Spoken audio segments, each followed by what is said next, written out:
National Herald मामले में कांग्रेस नेता सोनिया गांधी और राहुल गांधी के खिलाफ प्रवर्तन निदेशालय द्वारा आरोप पत्र दाखिल करने का मामला राजनीतिक तूल पकड़ चुका है और कल कांग्रेस ने देश भर में प्रदर्शन किया था। तो वहीं आज बीजेपी ने राहुल गांधी और सोनिया गांधी का पुतला जलाकर प्रदर्शन किया है और इसी कड़ी में आज ग्वालियर के फूलबाग चौराहे पर बीजेपी के युवा मोर्चा ने प्रदर्शन किया है। प्रदर्शन के दौरान सैकड़ों बीजेपी के नेता मौजूद रहे। वहीं बीजेपी युवा मोर्चा का कहना है कि एक तरफ तो राहुल गांधी संविधान की किताब लेकर घूम रहे हैं, तो वहीं दूसरी ओर कानून को अपना काम नहीं करने दे रहे हैं, जबकि भारत में नेहरू गांधी परिवार सबसे भ्रष्ट हैं और कांग्रेस को प्रदर्शन करने का अधिकार है, लेकिन सार्वजनिक संपत्ति को लूटने का अधिकार किसी को नहीं है। कानून सबके लिए समान है और वह अपना काम करेगा। देश के चर्चित नेशनल हेराल्ड मामले में प्रवर्तन निदेशालय द्वारा, इन्फोर्समेंट डायरेक्टरेट की एजेंसी द्वारा जिस प्रकार कांग्रेस की पूर्व राष्ट्रीय अध्यक्ष सोनिया गांधी, देश के नेता प्रतिपक्ष राहुल गांधी का चार्जशीट में नाम आना, उनका आरोपी बनना इस बात का द्योतक है कि किस प्रकार देश में वे लोग जो लगातार अपने आप को सुपीरियर और डोमिनेंस मानते थे कि देश की सारी एजेंसियों पर उनका कब्जा है, वे ये मानते थे कि हम जो चाहेंगे वो देश में होगा।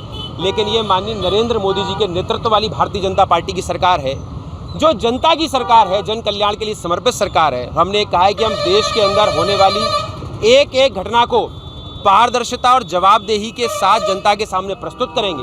उसी का ये नतीजा है। जब चुनाव चलता था तो राहुल गांधी कहते थे, आप सबको याद होगा, कि देश में संविधान का अपमान हो रहा है, संविधान से देश चलेगा। भैया, नरेंद्र मोदी जी के नेतृत्व वाली सरकार में ये संविधान से चलने वाली सरकार है और जांच एजेंसियां संविधान के अधीन आती है।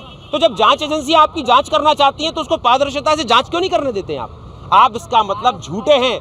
आप बाबा साहब डॉक्टर अंबेडकर द्वारा रचे गए संविधान का अपमान करना चाहते हैं। ये जांच एजेंसी संविधान द्वारा रचित है, स्वतंत्र है, निष्पक्ष जांच कर रही है। अगर आप इसमें दोषी पाए जाते हैं तो इसमें जांच एजेंसी और सरकारों का दोष नहीं है, आपके किए हुए काले कारनामे और आपके इतिहास का दोष है। मैं मानता हूं कि आज भारतीय जनता पार्टी के नेतृत्व में युवा मोर्चा ने अपना विरोध दर्ज कराया है और हम ये कड़ा विरोध दर्ज कराते हैं कि अगर इस देश में कहा गया कि जांच एजेंसियां किसी निर्दोष को फंसा रही हैं तो एक कथित तौर पर गलत है। जांच एजेंसियां निष्पक्ष काम कर रही हैं। साल 2013 में भाजपा नेता सुब्रमण्यम स्वामी ने याचिका दायर की थी इसके खिलाफ। उस समय कांग्रेस सरकार में जांच हुई थी, आप क्या मानते हैं? जी हाँ, ये अच्छा लगा मुझे कि तमाम एजेंसियां, इन्फोर्समेंट डायरेक्टर से लेकर के नेशनल इन्वेस्टिगेशन एजेंसी से लेकर के, ये सब तो कांग्रेस सरकार के समय में। और आज जब वे आपके खिलाफ जांच करने लगते हो क्योंकि आप गलत पाए जाते हो, तब आपको कलंकित होने का डर लगता है। अब आप भयभीत हो रहे हो। मैं कहना चाहता हूं कि देश के सामने आपको निष्पक्षता के साथ जवाब देना पड़ेगा। और अगर आप आरोपी बनाए जाते हैं और वही स्थिति हो गई कि चोर मचाए शोर, चोरी और सीना चोरी।